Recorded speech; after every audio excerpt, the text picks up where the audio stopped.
இவன் பேரு சிப்பி. இவன் என்னன்னா நாங்க இவனை வந்து எப்படி எடுத்தோம் பாத்தீங்கன்னா, இதுல கோயிலஞ்சேரி காட்டுல இவனோட காலெல்லாம் அழுகி போய் வாயெல்லாம் கட்டி வந்துட்டு இவனை வந்து விட்டுருந்தாங்க. அவ பாத்தீங்கன்னா நாங்க இவனை காப்பாத்தி அவன் ரொம்ப அக்ரெசிவா இருந்தாங்க. ஆனா இப்ப பாத்தீங்கன்னா இருக்கு நிறைய ட்ரீட்மெண்ட்டுக்கு அப்புறம்.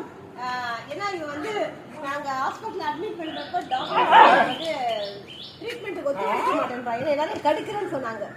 ஆனா எங்ககிட்ட வந்து ரொம்ப பாசமா இருக்கிறான். இவன் செல்ல குழந்தையா இருக்கிறான், நல்ல பிள்ளையா இருக்கிறான். நாங்க சொல்றது என்னன்னா, பிரீட் டாக்ஸ் வாங்குறத தயவு செய்து வளர்க்க முடிஞ்சா வளங்க. உங்களுக்கு இடம் இருந்தா, வீடு பெருசா இருந்தா இந்த மாதிரி நாய்களை வளங்க. இந்த மாதிரி குழந்தைங்களெல்லாம் நீங்க வந்து ஆசைக்காக வளர்க்குறதால ரோட்ல அபண்டன் ஆகிறாங்க. இவங்களால வெளியில சர்வை பண்ணவே முடியாது. தயவு செய்து வந்து நம்ம நாட்டு நாய்க்களை வளர்க்க ட்ரை பண்ணுங்க. இந்த மாதிரி நாட்டு டாக்ஸ் உடம்புனா தயவு செய்து ட்ரீட்மெண்ட் பாருங்க.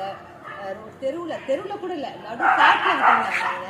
வாயாக கட்டி விடுறது எப்படி அது நல்ல விஷயங்களா? வாயை கட்டி ஒரு இதில் வந்து நாட் போட்டு விட்டுருந்தாங்க. அந்த பழைய வீடியோ நீங்கள் நாங்கள் காட்டுற மாதிரியும் போடுறோம். அந்த மாதிரி கண்டிஷன் நாங்கள் எடுத்தோம். இப்போ ரொம்ப ரொம்ப நல்லா இருக்காங்க, சந்தோஷமா இருக்கிறாங்க. இவ்வளோ சந்தோஷமா இருக்கிறோம். இவ்வளோ எங்கள் செல்ல பிள்ளை தான். ஓகே.